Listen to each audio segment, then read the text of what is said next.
महाराष्ट्रातल्या कुठल्याही शिक्षण संस्थेमध्ये मी शिक्षक म्हणून काम करत नाही. आलं लक्षात? शिक्षकांना नियम आहे.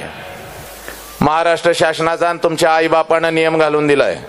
खास करून आईनं शिक्षकांना, माझ्या नवसाच्या दिवट्याला अजिबात हात लावायचा मारायचं नाही. कार्ट एकुलतं एक आहे. देवीला नवस केलं, वटपागोळ पदरामध्ये पडलंय आणि एकुलतं एक असल्यामुळं आमच्या नवसाच्या दिवट्याला अजिबात हात लावायचा नाही. काय असा नियम आहे महाराष्ट्र शासनाचा आहे, तुमच्या आई बापानं घालून दिलाय. एखाद्या शिक्षकानं थोडं जरी मारलं काय कार्ट्यानं, पळत पळत घरी जाता लगेच आईकडं, मम्मी मम्मी मला लय मारलं, मम्मी तुझ्यापेक्षा हुशार. लगेच फेर अँड लवली लावून, अर्धा किलो पॉन्ड्स पावडर थापून, पर्स घेऊन, त्या स्कूटीवर बसून 4 माणसं उदगीर मधली पाडत त्या शाळेच्या प्रांगणात आलीच. मुख्याध्यापकाच्या केबिन मध्ये कुणी मारलं माझ्या नवसाच्या दिवट्याला. काय पोरानो नीट लक्ष द्यायचं. ए कार्ट्या, मी शिक्षक नाही. जर कोणी दंगा केला, जर कोण मध्येच उठलं, याला डिवच त्याला डिवच असं काय जर मला दिसलं, मध्ये शाहरुख खान सलमान खान होऊन असा खिशात हात घालून जर माझ्या समोर कोण उभं राहिलं, एका रपाट्यात, रपाटा कळतोय का? रपाटा कळतोय ना? एका रपाट्यात कार्ट्यानं चड्डी वली, जागेवरच 2-3 हजार लोकांच्या समोर चड्डी वली. आलं लक्षात? काल एकाला रपाटा घातलाय मी वाशिम मध्ये, त्याला बोनस मिळाला. पुढून ओली आणि त्याच क्षणाला मागून पिवळी, एका रपाट्यात केलेली आहे. त्यामुळं सगळ्यांनी शांत राहायचं. येणारा 1 तास पाय दुखायला लागला जरा उठू का? अजिबात उठायचं नाही. काय 1 तास कोण काय मरत नाही. आपल्या आई बापानं तुमच्यासाठी गुडघ्याच्या वाट्या सुद्धा बदललेल्या आहेत. आपल्या किडन्या विकून, ए हरामखोरानो, किडन्या विकून आई बापानं तुमच्या शाळेची कॉलेजची फी भरलेली आहे. पोराला डॉक्टर व्हायचं होतं तर बापानं किडनी विकली. किडनी कोणालाच माहिती नव्हतं. आलं लक्षात? त्या आई बापासाठी 1 तास काय तुम्ही मरत नाही. लई शायनिंग. आणि असं जर कोणी तर आलं असेल 15-20 मिनिटं बघू नंतर जाऊ, चाट्ट करून उठून आत्ता जायचं. परत मध्येच कोण उठायचं नाही. आत्ताच सांगतोय. काय आणि आता दुसरी सूचना. मातानो, वरून मी बघत होतो काही लहान लहान लेकरं तुमच्या मांडीवरती घेऊन आलाय. निदान आजच्या दिवशी तरी त्याच्या बापाकडे देऊन याची होती. घेऊन आलासा वडत सगळ्या उदगीरच्या रस्त्यावरून, चल र गाण्या, चल र शोण्या, तू हागला का रे, तू मुतला का रे, तुझा ड्रायव्हर कुठाय रे. आणि कार्ट पण एवढं नालाय, कार्यक्रमाच्या ठिकाणी येणार, मम्मी मला शिला आलंय, मम्मी मला शिवला आलंय. आता ती आणायची नाही तर माझ्या बोकांडी मारायची. आता 25 वर्षाचा अनुभव आहे मला, 1-2 वर्ष नाही, 25 वर्षाचा अनुभव या विचार मंचावरचा. आता मी सुरू केलं, कार्ट रडणार आहे बघ 100%. जर कार्ट एखादं रडायला लागलं, खूप मोठी जागा आहे, शांतपणे त्या मातेनं उठायचं, त्याला फिरवून आणायचं. इकडे शाळेचा इकडे पॅसेज आहे, मोकळी जागा आहे, तिकडे शांतपणे त्याला शांत करायचं, तिथंच बसायचं. आलं का लक्षात? त्या पोराला तिथंच मारत बसायचं नाही, चिमट काढत. असाच आहेस, बाच्याचं वळणाव गेलाय, तुझं खानदान असलं, तुझा बा असला, तुला बघ, असलं काय करायचं नाही. काल तर एका मातेनं वर्ण पदर टाकलाय ना आतनं ढुस द्या लागल्या पोराला. आलं का लक्षात? असलं अजिबात इथं बसून माझ्या समोर काय करायचं नाही. आणि सगळ्यात मोठी महत्वाची सूचना, शेजारणीनं तिच्याकडे बघून हसायचं नाही. तुझं रडतंय, माझं कुठं रडतंय, माझं लय चांगलं, तुझं रडतंय, तुझं तर एवढं नालाय काय, अर्धी शाळा बाद केल्या तुझ्या कार्ट्यानं. आमच्या 4 शिक्षकांना मूळव्याध झालाय, 2घाला BP झालाय. एक दिवाळीपासून रजा टाकून कुठं गेलंय अजून आम्हाला सापडणं झालंय. हे तुझ्या कार्ट्यामुळे घडलंय. आलं का लक्षात? त्यामुळे तुझं कार्ट लय चांगलं आणि तिचं लय वाईट असलं काही नाही. त्यामुळे सगळ्यांनी 1 तास मला सहकार्य करायचं आहे. कॅमेरा माझ्यावरती जो कॅमेरा आहे, किती जण आहे? ही 4-5 लोक आहे. तुम्हाला कुठेही फिरायला परवानगी आहे, कुठेही तुम्ही येऊ शकता. फक्त माझ्या तांगड्यातनं स्टिक वगैरे असलं काय घालायचे नाही. काल एकानं तांगड्यातनं स्टिक घातल्या आणि इकडं कॅमेरा दिसला मला म्हणतो क्लोजअप घ्यायचा आहे रीलला लावायला. अरे म्हणलं मारशील मला? असलं काय करायचं नाही. बाकी कुठेही फिरू शकता. आणि सगळ्यात महत्वाचं रे बाळा, मी 10%च दिसलो पाहिजे तुला. 20% मला क्लोजअप पाहिजेत. माता भगिनी पुरुष यांचे जे हावभाव असतात ते. आणि क्लोजअप म्हणजे कळालं का, उगाच फ्रेम दाखवायची नाही ढीगभर. क्लोजअप म्हणजे 2 ते 3 लोक त्या फ्रेम मध्ये असतात. आलं लक्षात. एक ऑपरेट करणारा स्क्रीनवरती ते सगळं दिसलं पाहिजे. आलं का लक्षात. हा, त्यामुळे कटिंग बरोबर व्यवस्थित ठेवायची. क्लोज पाहिजेत सगळ्यांचे. हसतेलं पाहिजे, रडतेलं, अश्रुटी पाहिजे. चला काही विषय हसायचे आहेत, बिंदास हसायचं. पैसे द्यायला लागतात का. सतीशला काय पैसे देणार. सतीश हे हसल्यानंतर पैसे घेणार आहेस काय. त्या बिंदास हसायचं. आलं हसायला दात काढून हसायचं. किडलेली दात शेजारणीला दिसली तरी चालतात. तू हसायचं. हा, ख्या ख्या ख्या ख्या हसत शेजारणीला टाळी द्यायची. उलटी होऊन पडली तरी चालत्या. तू आनंदी पाहिजे, कारण तू आनंदी तर माझं घर आनंदी, घर आनंदी तर माझं राष्ट्र आनंदी. लक्षात घे, आनंदाची दोरी तुझ्या हातामध्ये. त्यामुळे तू आनंदी पाहिजे. कशाची काळजी करायची नाही. काय विषय असे आहेत, टाळ्या द्याव्याशा वाटतात, बिंदास टाळ्या द्यायच्या. काय त्याला भ्यायचं आहे अजिबात. कशा टाळ्या वाजवता. टाळ्या वाजवून आयुष्य सुंदर होतं, निरोगी होतं. टाळ्या वाजवा जोरात बघू एकदा, जोरात कडकडून. क्या बात आहे. चला व्हेरी गुड. हा, आणि आता काय विषय भावनिक आहेत. रडायला येतं, डोळ्यामध्ये अश्रू येतं. शेवटी आपण माणूस आहे, डोळ्यामध्ये अश्रू येतं. जर कोणाच्या डोळ्यामध्ये अश्रू आलं, आता माझ्या नाही आलं, शेजारणीच्या आलं, तिला उगाच बघून हसायचं नाही. तू रडली, मी रडतच नाही. गंगे तू रडली, चिमे तू रडली. अगं ते बघ ती रडायला. अजिबात असलं करायचं नाही. तू रडत नाही बाई, तू गप्प बस. तिला रडायचंय, रडू दे. तिला मुक्त होऊ दे, व्यक्त होऊ दे. आलं लक्षात. तर सगळ्यांनी येणारा 1 तास सहकार्य करायचं आहे. मधूनच उठून. आता काय आळस येतात, माणूस आहे, आळस येणार. 1 तास झालं वाट बघायला लागलाय, आळस येणार. आला आळस, थोडक्यात द्यायचा. एवढं बस झालं. तो तावबाड उचकटायचा नाही माझ्या समोर उगाच. आता सांगतोय, लय मला अनुभव या 25 वर्षात. हा, तोंड उगाच काढून. आणि कुणाला त्यातनंही त्याच्यातला माणूस मेलेला असेल, जावंसं वाटलं, शांतपणे एकट्यानं उठायचं आणि जायचं. आलं का लक्षात. उगाच 4-5 घेऊन जायचं नाही आमची. हा, महिनाभर लय कडक आहे, सण होणार नाही तुम्हाला. त्यामुळे 1 तास आयुष्यातला वाया गेला म्हणायचं. आणि जाताना मला शिव्या देत बसायचं. काय मोबाईलवर 1 तास नाहीतरी घालवताना. बाथरूमला बसल्यानंतर 2 मिनिटाचं काम असतं, 20 मिनिटं आत बसता, 18 मिनिटं वाया घालवता. मोबाईल बघत उगाच. करायचं राहिलं बाजूला आणि ह्याचं इकडंच चाललंय.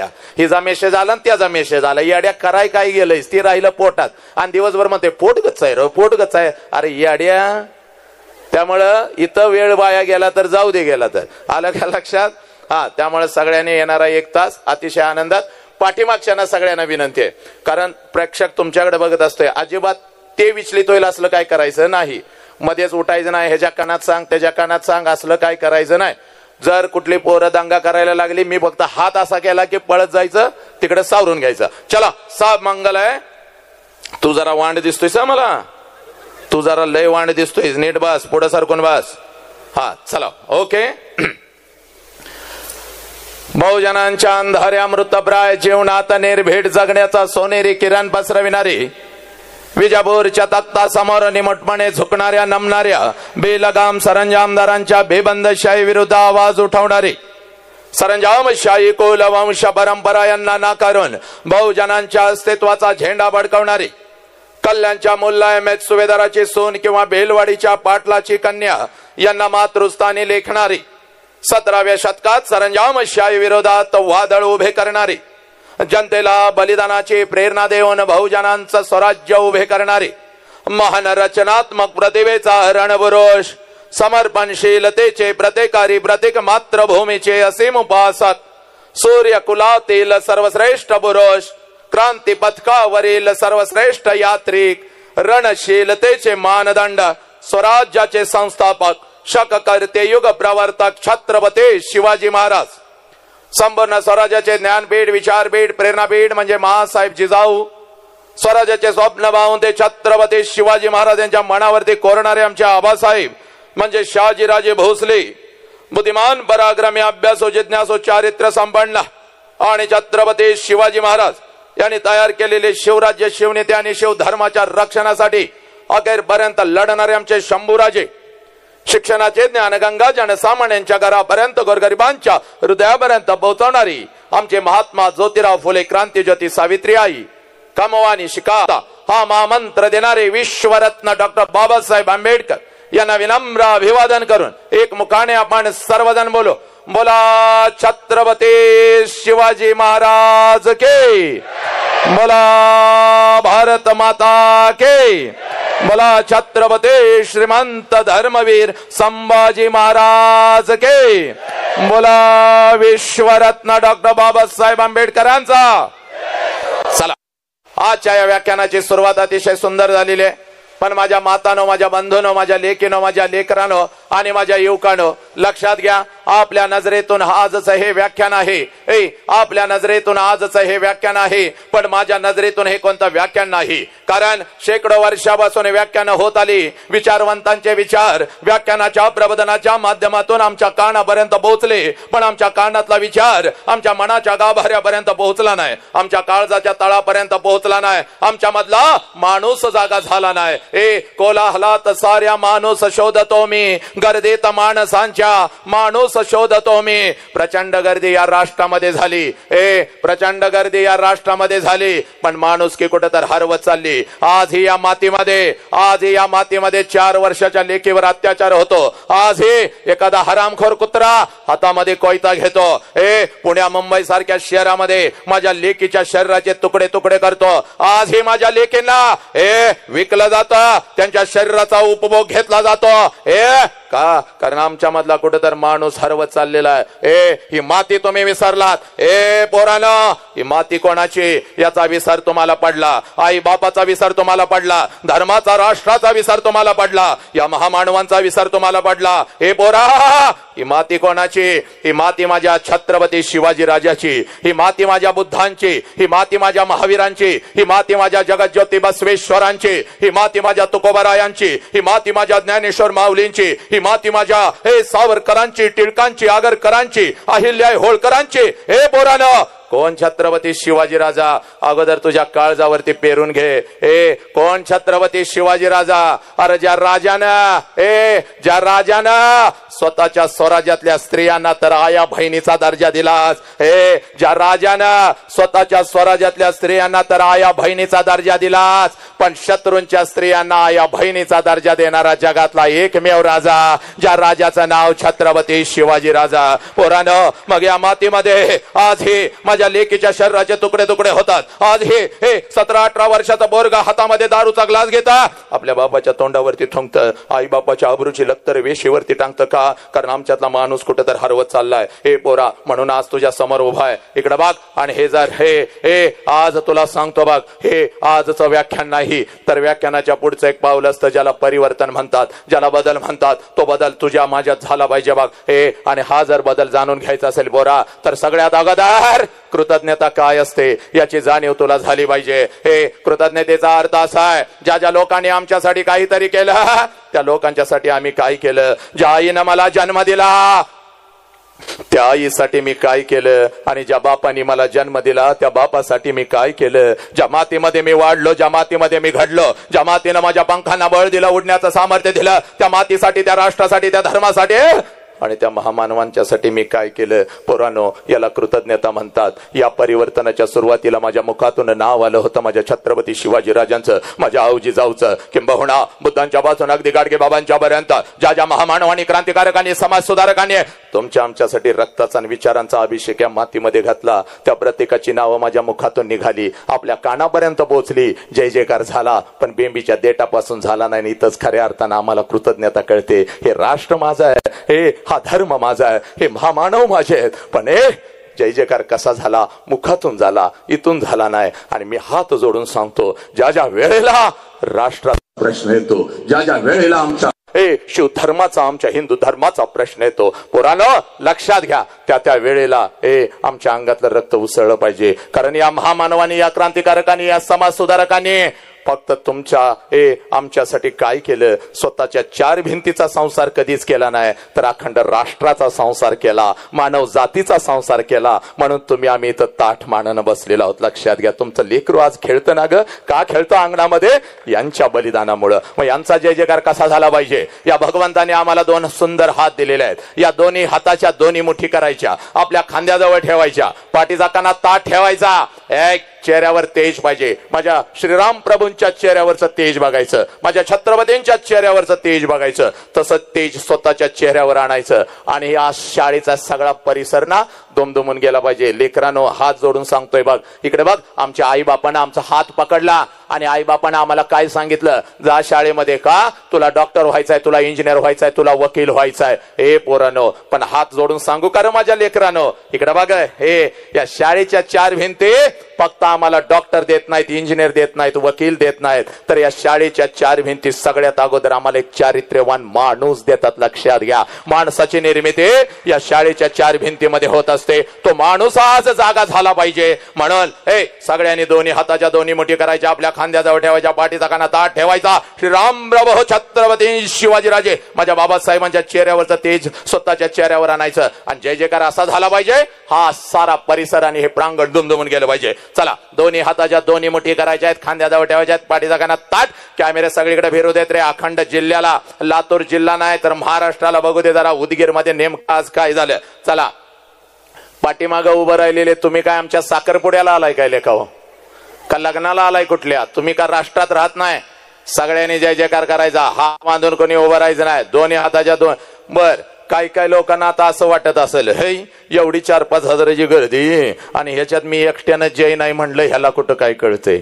आईची शपथ घेऊन सांगतोय, आपल्या जिभेवर वाचासिद्धी आहे आणि वाचासिद्धीचा अर्थ असा आहे, जर चुकून एखाद्याला मी शाप दिला, 100% माझा शाप लागतो.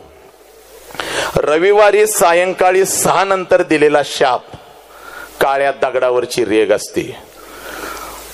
आजचा शाप असा आहे, जो कोणी बेंबीच्या देठापासून जय म्हणणार नाही, अर्ध्या तासात त्याच्या छातीत कळ येईल. 1 तासात डॉक्टर सांगतील नाडी बघून मेजर अटॅक. याचा काही उपयोग नाही. जी लोक तुला नावं घेऊन बोलवत होती तीच लोक फोनवर म्हणणार, शरीर आलं का, प्रियत आलं का, बॉडी आली का. उद्या तुझा फोटो जिथं गणपती बसवून नाचत होतास त्याच्यावर हार घालून आलं. शायनिंग कुणी मारायचं नाही, जयच म्हणायचं. आलं लक्षात? चलो, ते काय पेटवणार होता बाबा, आता ते घ्या. हा चला, पेटलं, अगोदरच झालं वय, लय गडबड बाबा तुम्हाला. बरं असू दे. चला, हा चला, दोन्ही हाताच्या दोन्ही मुठे, कॅमेरा सगळे फिरवायचे आहेत, एकदम जोरात जय जयकार झाला पाहिजे. हे शाहरुख खान आला बघा, ह्याची थोबाड फोडा. आला हे बघा, खिशात हात घालून. मी काय खोटं बोलतोय का? लय अनुभव आहे मला. फोड त्याची थोबाड. एक संयोजक तिकडच बसा खुर्ची टाकून, पाठीमागे एक जण बसाच तिथं. हा चला, दोन्ही हाताच्या दोन्ही मुठे. चला, हा बोला छत्रपती शिवाजी महाराज के, बोला भारत माता के, बोला छत्रपती श्रीमंत धर्मवीर संभाजी महाराज के, बोला विश्वरत्न डॉक्टर बाबासाहेब आंबेडकरांचा वंदे वंदे. गणपती बाप्पा मंगल मूर्ती. जय जय जय जय जय श्रीराम. जय जय जय जय जय श्रीराम. जय जय जय जय जय जय जय जय जय श्रीराम. क्या बात आहे. हात खाली घ्या मातानो. आणि आता बघा एकमेकीच्या चेहऱ्याकडे बघा, कसं तेज आलं चेहऱ्यावरती. तुम्हीच बघा, एवढी वर्ष 150 टन फेरेन लावली थापली सा, काय उपयोग झाला का? काय उपयोग झाला? आपला पैसा परदेशात गेला. काय उपयोग झाला? उगाच नवऱ्याला म्हणतेस अहो मी कशी दिसती. त्यानं जर तुला खरं सांगितलं तर 1 महिना त्याला जेवायला घालायची नाहीस. उंदरासारखी रोज मारत बसशील त्याला. म्हणून ते म्हणतंय कुठं बाईदा, म्हणून म्हणतंय तुझ्यासारखं या भूतलावर कोण दिसत नाही. आणि तो पण आपली महिला मंडळ मिरवती, बघा मी कशी, बघा मी कशी. पण आता नुसतं माझ्या प्रभूंचं नाव, माझ्या राजाचं नाव चेहऱ्यावरती आल्यानंतर कसं तेज आलं. आता असंच उड्या मारत घराकडे जायचं मातानं. अजिबात टेन्शन घ्यायचं नाही. लक्षात घे, कारण या राष्ट्राच्या आनंदाची आणि संस्काराची दोरी तुझ्या हातामध्ये. त्यामुळं उड्या मारत घराकडे जायचं, अजिबात टेन्शन घ्यायचं नाही. जर का सासू पुढे आली तर मी काय सांगतोय तेवढंच करायचं. तायड्यानं तुमची खोड मला माहिती आहे. रोज सासू पुढे आली की कसं करता का? चेहरा असा मुंगसासारखा करून नवऱ्याकडे अगोदर बघताना असं म्हणतो, मग तरी माझ्या पुढे पुढे कशाला त्या कधी जात. नाक तर असं असं सळ सळ सळ सळ करतं तुमचं. आज तसं करायचं नाही. आज उड्या मारत जायचं. सासू जर पुढं आली तर सासूकडे बघायचं, नास करायचं, आत्या मॉक करायचं. म्हातारीच्या गालाचा पहिला एक मुक्का घेऊन टाकायचा. म्हातारी दान करून खाली, हे बाबा हसत्याला घे रे, माझ्या लय ठेवू नको. कधी नाही ती मोदळ हसायला लागल्यात माझं. हा सगळं त्यांचं एक्सप्रेशन घे रे, मला काय टिकला लावलाय काय? तुम्ही कॅमेरा म्हण, तुम्हाला मी ओरडणार बघा, त्यांचं घ्या. हा आलं का लक्षात? त्यामुळं मुक्का घेतला रे घेतला. म्हातारी खाली पडली पाहिजे. म्हातारी खाली पडली की तिला सोडायची नाही. लय दिवसानं सापडल्या तिथं बसायचं आणि तिच्या दुसऱ्या गालाचा ट्रिपल मुक्का घ्यायचा. आत्या वांग वांग वांग वांग करायचं. म्हातारी गडागडा लोळली पाहिजे आणि तुझ्या नवऱ्याला म्हणली पाहिजे, बाबा इकडे ये, आमोशा अजून 8 दिवस आहे, हिच्या आजच अंगात आलं. नवरा पुढे आला की त्याला म्हणायचं, येस माय डार्लिंग, मॉक करायचं. नवरा पण खाली पडला पाहिजे. आणि मग दोघांना सांगायचं, आजपासून एक माझा बंधू वसंत आला होता आणि मला तो राष्ट्र आणि आनंद काय असतो सांगून गेलाय. त्यामुळे आजपासून या घरामध्ये कोणी कोणाचा द्वेष करणार नाही, कोणी कोणावर भांडण करणार नाही. तर प्रत्येकानं जगायचं कसा? चला जगूया आनंदानं, कारण जो आनंदानं जगतो, लक्षात घ्या, तोच. त्यामुळे मनातली सगळी जळमट काढून टाकायचे. आणि आज तर मला अतिशय आनंद होतोय. रोज 2-2, 3-3 व्याख्यान, पण आज सतीशकडे आलो, सकाळपासून मला आराम मिळालेला आहे. वा वा वा, मस्त मस्त. 20-20 हजार लोक माझ्या समोर असतात. 20-20 हजार. झाडावरचा पक्षी सुद्धा मी उठू देत नाही. एवढी वाचासिद्धी छत्रपतींच्या मातानं तुमच्या आशीर्वादाने या वसंताच्या जिभेवरती आली. काय काय गिळायला घेऊन आल्यास? ए ठमे, काय काय गिळायला घेऊन आल्यास? पेटव तिकडं, ते तिथं खात बसशील, दिन टिप्पिरा बस घाले.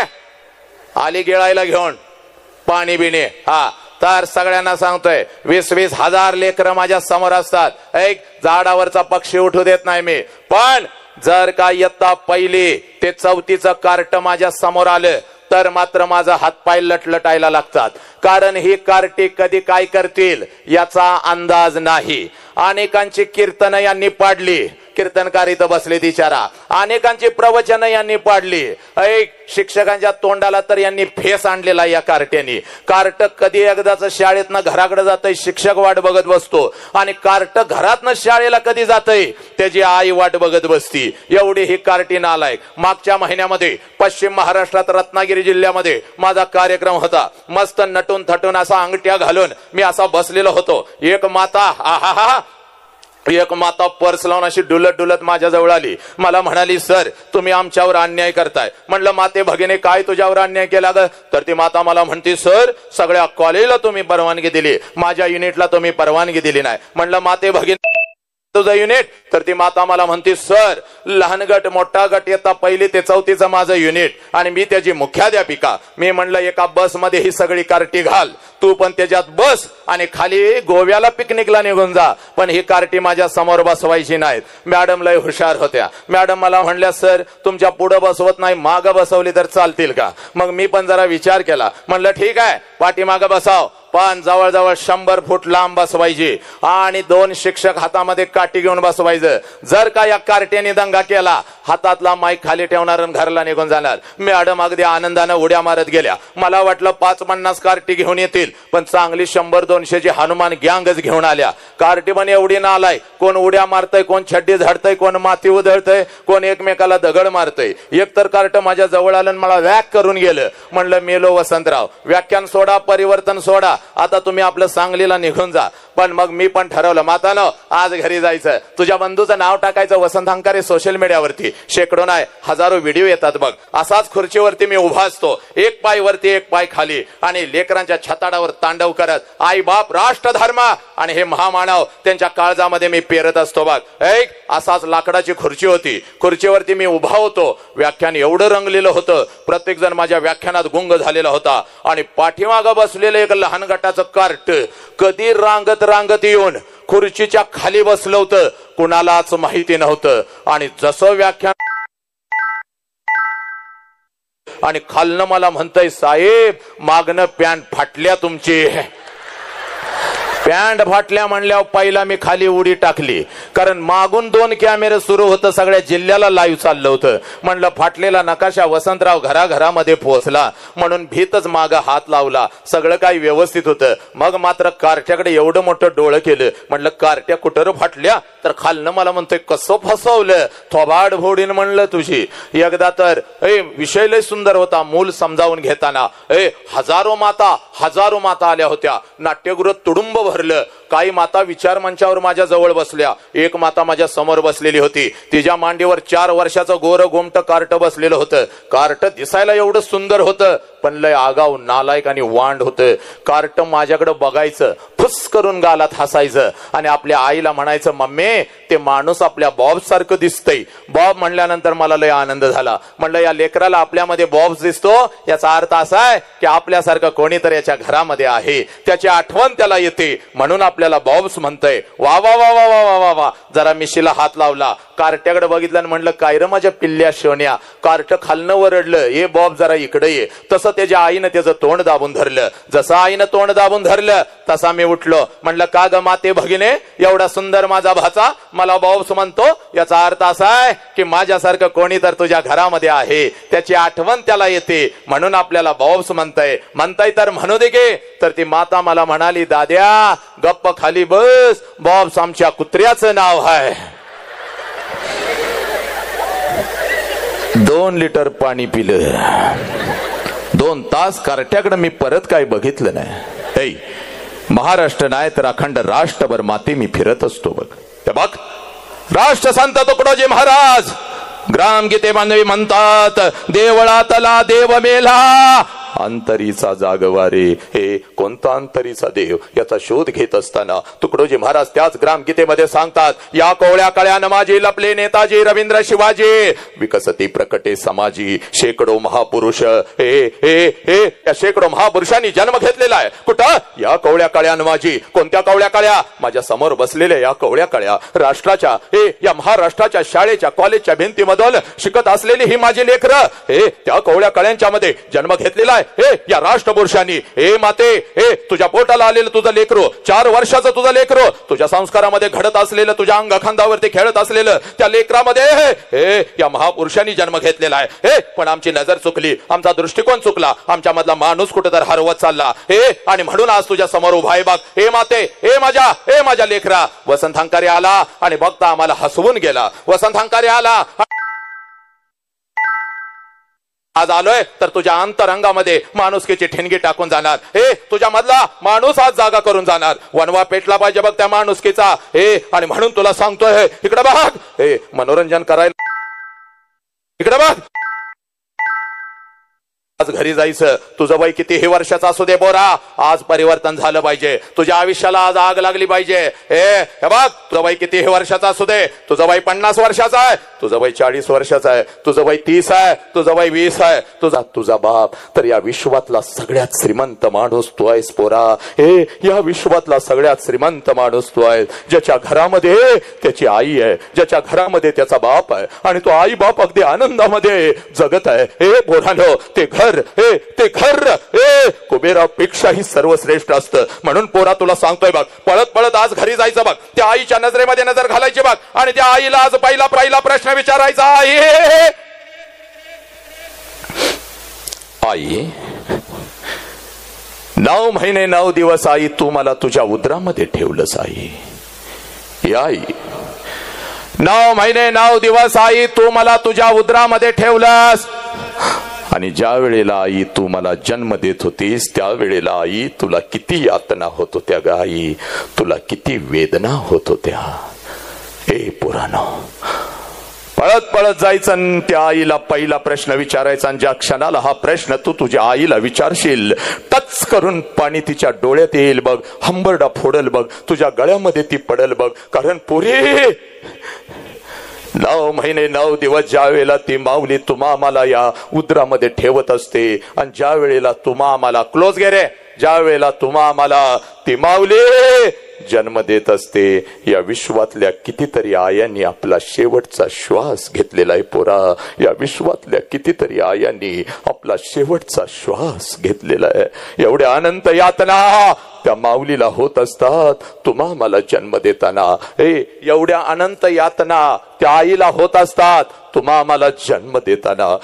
ती हंबरडा फोडत असते, ती टाचा घासत असते. ती हंबरडा फोडत असते, ती टाचा घासत असते आणि समोर उभ्या असलेल्या डॉक्टरांना ते सांगत असते, साहेब माझा जीव गेला तरी चालेल साहेब, पण माझ्या पोटचं लेकरू मात्र वाचलं पाहिजे साहेब, माझ्या पोटचं लेकरू मात्र वाचलं पाहिजे.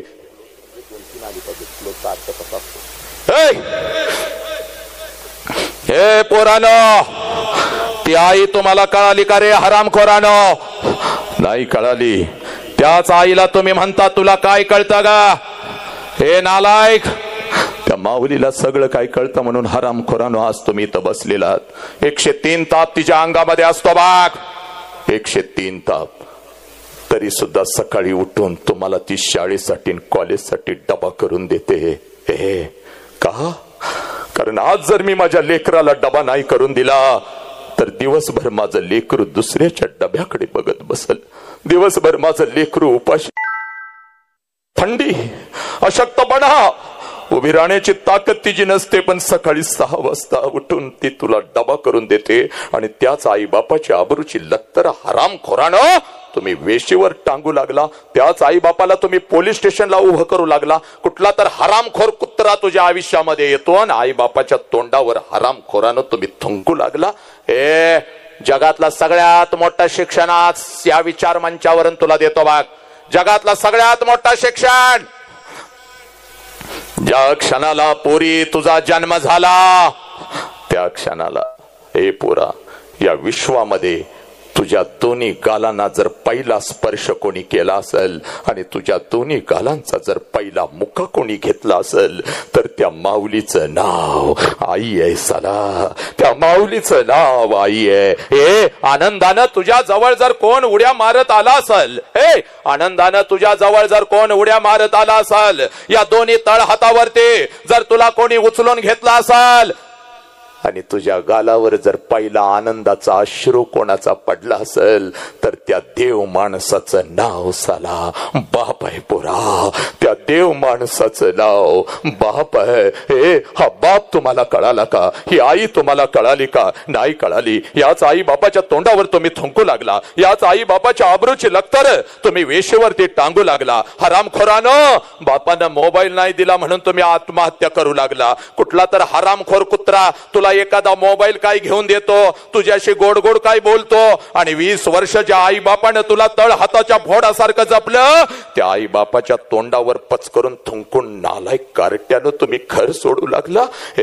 त्या आईनं जगायचं कसं? त्या बापानं जगायचं कसं? हे पोरी, म्हणून आज तुझ्या समोर उभा आहे बाग. इथं आदेश आहे छत्रपतींचा. म्हणून आलोय बघ पोरी, इकडे बघ. तू तुझी ओळख विसरलीस बघ, तुझ्या बापाला विसरलीस बघ, तुझ्या आईला विसरलीस, या धर्माला विसरू लागलीस, या राष्ट्राला विसरू लागलीस. माणुसकी तर तुझ्यातली कधीचीच जळाली पोरी. बघ, तुका म्हणे होय मनाशी संवाद, आपलाच वाद आपणाशी. हा संवाद तुझा संपून गेला बघ. म्हणून आज आलोय तुझ्या काळजावरती पेरून जाणार बघ तुझी ओळख. इथं बसलेल्या सगळ्या बापांना मी सांगतो, इथं बसलेल्या सगळ्या आयांना मी सांगतो, पोरगीला 2 मार्क्स कमी पडले तर चालतील, पण तिला सांगा कोणाच्या पोटी तिनं जन्म घेतलेला आहे. तिला सांगा कोणत्या राष्ट्रामध्ये तिनं कोणत्या धर्मामध्ये जन्म घेतलेला आहे, तिचे महापुरुष कोण आहेत, हा इतिहास तिला सांगा. इकडे बाग, हे पोरी, पुण्याच्या रस्त्यावरून एक माता हातामध्ये पिशवी घेऊन चालत होती बाग. पुण्याच्या रस्त्यावरून एक माता हातामध्ये पिशवी घेऊन चालत होती बाग. पिशवीमध्ये एक लुगडं होतं, अंगावरती एक लुगडं होतं आणि एवढीच तिची संपत्ती होती बाग. पुण्याच्या रस्त्यावरून ती माता चालत होती. समाज तिच्या अंगावरती शेण फेकत होता, समाज तिच्या अंगावरती चिखल फेकत होता, दगडांचा मारा करत होता. सगळं काही ती माऊली सहन करत होती बाग. जेवढ्या वेदना तिच्या शरीराला होत होत्या त्याच्या कितीतरी पटीने वेदना तिच्या मनाला होत होत्या. सगळं काही ती सहन करत होते. एका पडक्या वाड्यामध्ये जात होते. अंगावरचं शेणाने आणि चिखलानी माखलेलं लुगडं दूर करत होती. हे पिशवीतलं लुगडं अंगावर चढवत होती आणि समोर बसलेल्या त्या 8-10 लेकींना माझी सावित्री आई शिकवत होती. म्हणून या देशामध्ये लाखो सावित्री आई तयार झाल्या, पुरुषांच्या खांद्याला खांदा लावून लढू लागल्या. ए पोरी, ती सावित्री आहे म्हणजे तू आहेस बघ पोरी. तू एवढी स्वस्त नाहीस का? कुठल्या तर हरामखोर कुत्र्यानं यावं, तुला खोट्या प्रेमाच्या जाळ्यामध्ये फसवावं, तुझ्या आई बापाच्या तोंडावर तुला थुंकायला लावावं, तुझ्या शरीराचा उपभोग घ्यावा. ए पोरी, तुझ्या शरीराचा उपभोग घ्यावा. नालायक हरामखोराच्या वासना शांत झाल्यानंतर पोरी तुझ्या शरीराचे तुकडे तुकडे करावे, कुत्र्या मांजरांना खायला घालावे. हे पुरी मिक्सर मध्ये घालून तुला बारीक करावं, तुला परदेशामध्ये नेऊन विकावं. हे पुरी, एवढी स्वस्त नाहीस का तो? एवढी स्वस्त नाहीस. छत्रपती शिवाजी राजांना जन्म देणारी ती आव जिजाऊ म्हणजे तू आहेस पोरी. ही तुझी ओळख आहे बघ पोरी. तुझा बाप म्हणजे एक वाघ आहे पोरी, तुझी आई म्हणजे एक वाघीण आहे पोरी. आणि एका वाघाच्या आणि एका वाघिणीच्या पोटी तुझ्या सारख्या वाघिणीनं जन्म घेतलाय पोरी. या राष्ट्राची शान, आई बापाचा अभिमान म्हणजे तू आहेस पोरी. तू रणचंडिका आहेस, तू आदिशक्ती आहेस पोरी. तुला दुसरं उदाहरण देतो बघ, इकडे बघ. 5 लाखाचं सैन्य घेऊन औरंगजेब या स्वराज्यावरती चालून आला होता. 5 लाखाचं सैन्य घेऊन छत्रपती शिवाजी राजे निघून गेलेले होते. संभाजी राजांचं बलिदान झालेलं होतं. राजाराम निघून गेलेले होते आणि 5 लाखाचं सैन्य घेऊन आलेले औरंगजेबाला वाटलं आता हे स्वराज्य माझं आहे, माझं आहे, माझं आहे. पण नाही पोरीना, एक रणचंडिका उठली बघ. एक रणचंडिका उठली, हातामध्ये तलवार घेतली, घोड्यावरती स्वार झाली आणि 5 लाखाचं सैन्य घेऊन आलेल्या औरंगजेबाला शेवट श्वास याच मातीत घ्यायला लावला. तिचं नाव तारा राणी आहे आणि ती तारा राणी म्हणजे तू आहेस पोरी. ती तारा राणी म्हणजे तू आहेस. तू एवढी स्वस्त नाहीस गा. कुठल्या तर हरामखोर कुत्र्यानं यावं, तुला खोट्या प्रेमाच्या जाळ्यामध्ये फसवावं. हे पोरी, तुझ्या शरीराचा उपभोग घ्यावा. तुझ्या आई बापाच्या तोंडावर थुंकायला लावावं, तुझ्या आई बापाला पोलीस स्टेशनला उभं करावं. आणि त्या हरामखोराच्या वासना शांत झाल्यानंतर पोरी तुला परदेशामध्ये विकावं. हे पोरी, एवढी स्वस्त तू नाहीस ग पोरी, एवढी स्वस्त तू नाहीस. आणि ही तुझी ओळख आजपासून कधीच विसरायची नाही पोरी. हे पोरा, ज्याला बाप कळाला त्यानं मृत्यूच्या दारामध्ये छड्डू ठोकला. वय वर्ष 32 माझ्या संभाजी राजांचं. संभाजी राजांना कैलास 39 दिवस संभाजी राजांच्या शरीराचा हाल झालेलं होतं. हे असंख्य जखमा संभाजी राजांच्या शरीरावरती आहेत. प्रत्येक जखमेतून काळं रक्त टप टप टप टप गळत आहे. मृत्यूच्या दारामध्ये साखळदंडामध्ये जखडलेला माझा हा वाघ, महाराष्ट्राचा नायक, ब्रह्मांडाचा नायक मृत्यूच्या दारात उभा आहे. आणि औरंगजेब संभाजी राजांना म्हणतो, संभा, हे संभा, हम तुम्हारी जान बख्श देंगे संभा, हमें चाहिए सिर्फ तेरे पिता का स्वराज्य, वो हमारे चरणों में राख, हम तुम्हारी जान बख्श देंगे. त्यावेळेला मृत्यूच्या दारात औरंगजेबाच्या नजरेत नजर घालत माझे संभाजी राजे औरंगजेबास उत्तर देतात, या शरीराचे तुकडे तुकडे केलेस तरी चालतील, हा शिवपुत्र तुझ्या समोर कदापि झुकणार नाही.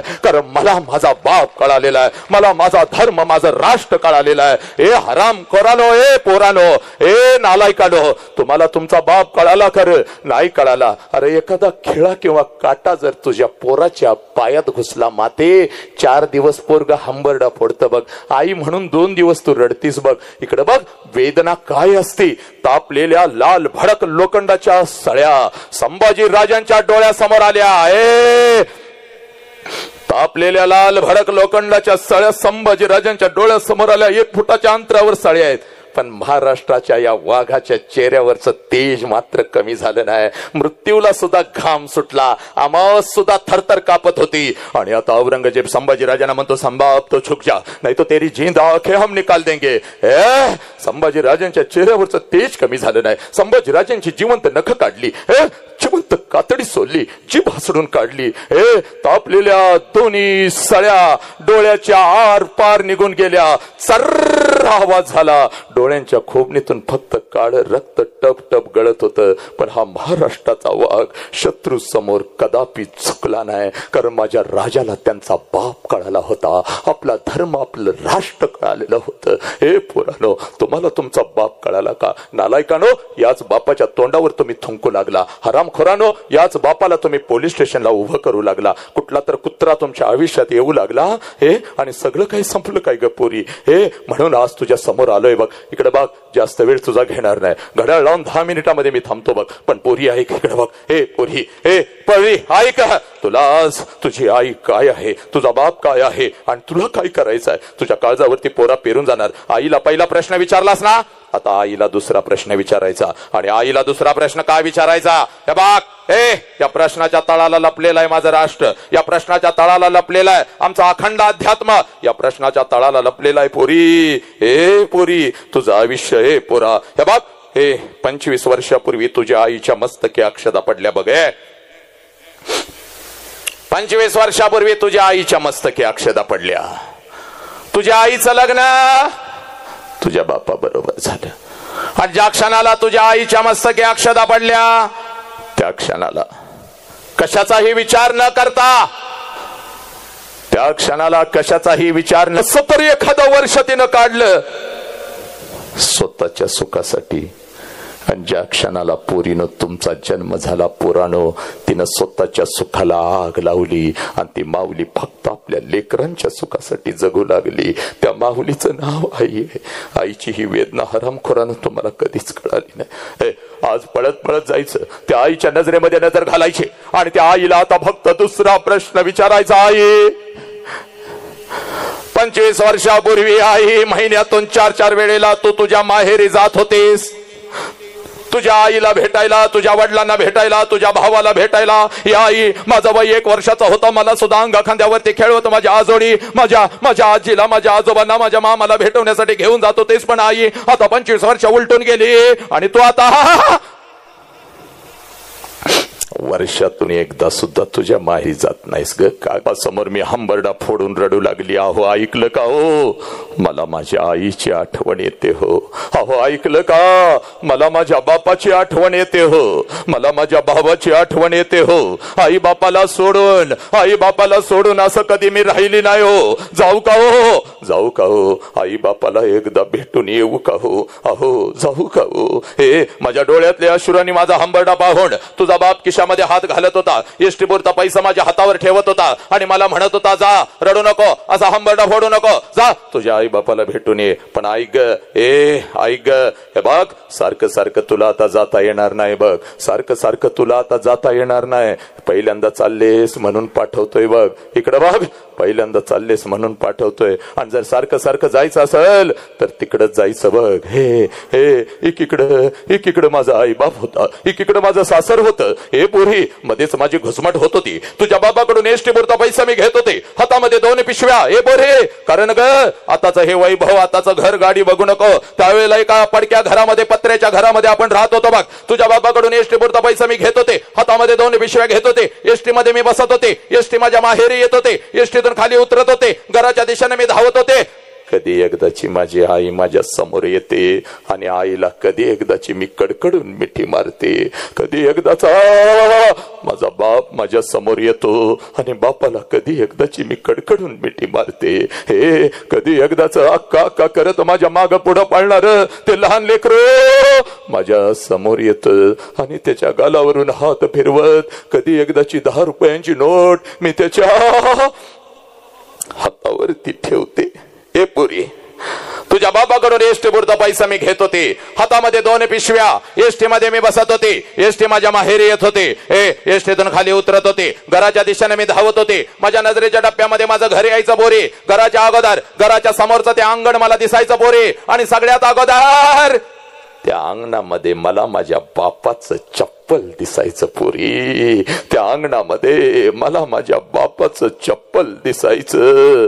आणि अंगणामध्ये बापाचं चप्पल दिसलं की लांबूनच मला कळायचं माझा बाप घरामध्ये आहे, माझा आबा घरामध्ये आहे. कारण पुरी माझं बालपण अगदी तसंच गेलं होता बघ. तिने सांजाला जेव्हा शाळेतून मी यायची आणि आजी माझी आई मला म्हणायची पुरी, हे पुरी,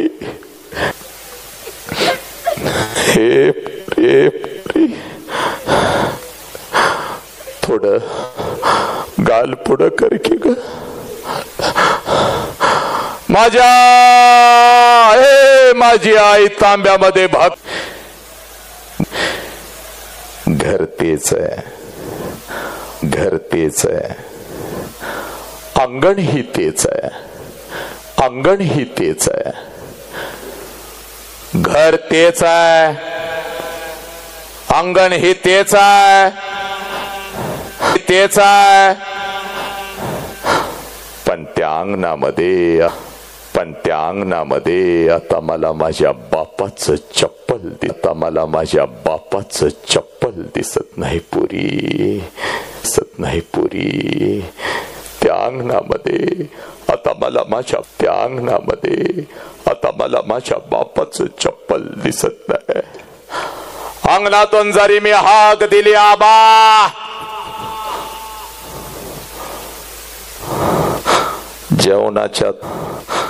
जेवणाच्या ताटावरचा माझा बाप उठून आता पळत बाहेर येत नाही पुरी. माझ्या हातातल्या पिशव्या आता माझा बाप घेत नाही पुरी. आणि माझ्या कानात आता मला हळूच विचारत, आणि माझ्या कानात आता मला हळूच विचारत नाही पुरीच ग पुरी, पुरी कशी आहे.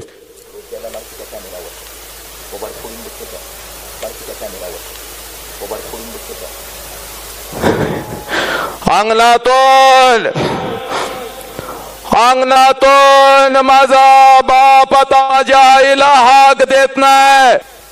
नाही घेणार पुरी माझ्या गालाचं, पुरी माझ्या गालाचं मुक नाही घेणार, मुक नाही घेणार. आला श्वास गेला श्वास जीवा तुझा रतंतर. आला श्वास गेला, आला श्वास गेला श्वास जीवा तुझर तंतर. जगण मरण एका श्वासाचं अंतर, जगण मरण एका श्वासाचं अंतर. पुराणो या उदगीरच्या मातीमध्ये मी आज आलोय बघ, तर जगातलं सगळ्यात मोठं शिक्षण तुला सांगून जातो पोरा. ए पोरा, जोपर्यंत आई बापाचा श्वास सुरू आहे, ए नालायक हरामखोर, जोपर्यंत आई बापाचा श्वास, जोपर्यंत आई बापाचा श्वास सुरू शिकत नाही बघ, मी आत्महत्या करते बघ, मी घर सोडून निघून जाते बघ. हे नालायक हरामखोर रकडे जाते ते बिचार म्हणतंय 2% दे, 5% दे, 10% दे, 5% दे, 10% दे, पण मला दे, पण मला पैसे दे.